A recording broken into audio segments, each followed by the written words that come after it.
जय श्री जगन्नाथ समस्त को आम नमस्कार। ओठे तार हस थाए मनरे केते अभिमान सबु कष्ट सही से तेजी दिए निजर सुख और सम्मान। केतेबेले पत्नी केतेबेले माँ निज लुह को लुचाई से सभी को दिए शीतल छाया। केही बुझेना तार मनर से ही अपुहा वेदना त्याग और सहनशीलतार से तो अपुरंत प्रेरणा। सतरे मोर बासंती भौणी त्याग एवं सहनशीलतार एक अति सुंदर और मर्मस्पर्शी चित्र प्रकट करुछि। जड़े नारीर जीवन सतरे एमिति ही होता है।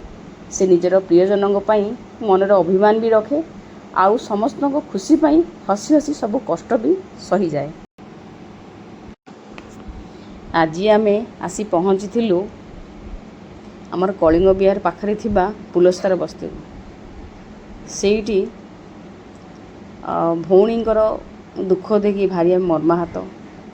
जार कठिन परिश्रम कष्ट कला आर्थिक अनटन मध्यरे गंथा स्टिच करी एवं घरर चारि घरर काम कर निजर पारालिसिस स्वामी एवं लोकोमोटर डिजाबिलिटी झीर दायित्व नहीं हाड़भंगा परिश्रम करी परिवार पोषण करते।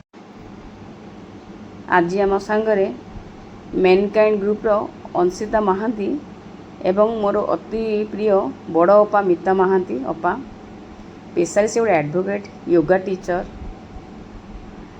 किंतु निशा है तांकर समाज सेवा और आर्थिक अनटन परिवार को सदासर्वदा साहाଯ୍यर हाथ बढ़ेगा।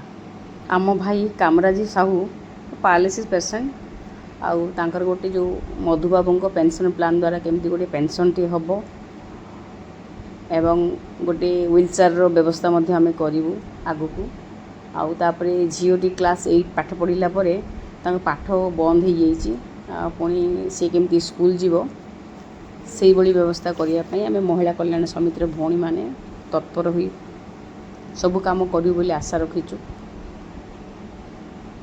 देशर गरीब हटेइबा सरकार अनेक योजना कर गरीब लोक कष्ट कला को सम्मान देवा सह सेमानंकु समाज मुख्य स्रोत में सामिल करवा ही आमर लक्ष्य। मानव सेवा ही माधव सेवा। जय श्री जगन्नाथ समस्त को नमस्कार।